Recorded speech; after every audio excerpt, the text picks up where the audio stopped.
திருமணமான 78வது நாளில் மரணம். அதுவும் எப்படி என்றால் தற்கொலை, சூசைட்.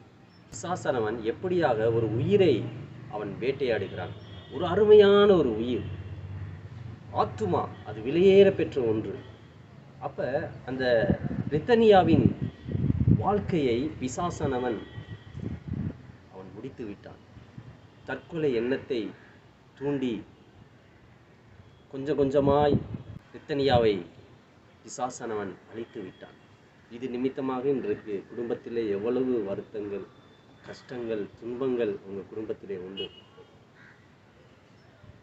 என் அன்பு சகோதர சகோதரிகளே, யாக்கோபு எழுதின புஸ்தகம் 4வது அதிகாரம் 7வது வசனத்திலே நாம் வாசிக்கிறோம். தேவனுக்கு கீழ்ப்படிந்திருங்க, பிசாசுக்கு எதிர்த்து நில்லுங்கள், அப்பொழுது அவன் உங்களை விட்டு ஓடி போவான். தேவனுக்கு நாம் கீழ்ப்படுகிறவர்களாய் நாம் இருக்க வேண்டும். தேவனுக்கு தற்கொலை என்கிற எண்ணம் கொஞ்சம் கூட அது பிடிக்காத ஒன்று. ஏன்னா கர்த்தர் நமக்கென்று நல்ல நாட்களை அவர் நியமித்து வைத்திருக்கிறார் இந்த பூமியிலே. அதற்கு முன்னதாக நம்முடைய ஓட்டத்தை நாமளாகவே நாம் முடித்து கொள்வது தேவனுடைய பார்வையில் அது கொஞ்சம் கூட அது பிரியமில்லாத ஒரு காரியம். இதற்கு காரணம் பிசாசு. பிசாசு பின்னாடி இருந்து பலவிதமான தூண்டல்களை செய்து அருமையான உயிரை அவன் வேட்டையாடி கொண்டு போகிறான்.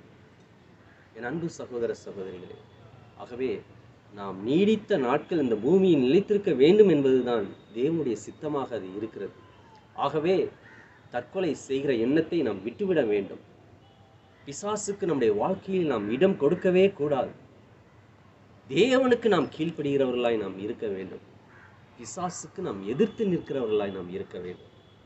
பிசாசுக்கு எதிர்த்து நின்று நாம் போராட வேண்டும். இதே ரித்தனியா எதிர்த்து நின்று அவள் போராடி இருந்தால் நிச்சயமாக தன்னுடைய வாழ்க்கையிலே அவள் வெற்றியை அடைந்திருப்பாள்.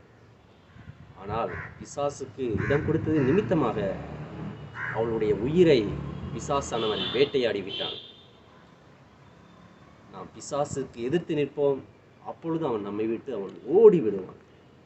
தற்கொலை எண்ணம் ஒருபோதும் இருக்கவே கூடாது.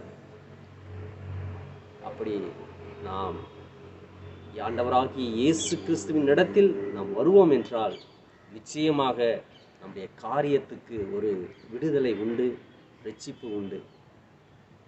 ஆகவே கர்த்தரிடத்தில் வருவோம். கர்த்தர் நிச்சயம் உங்களை ஆசீர்வதிப்பார். God bless you guys.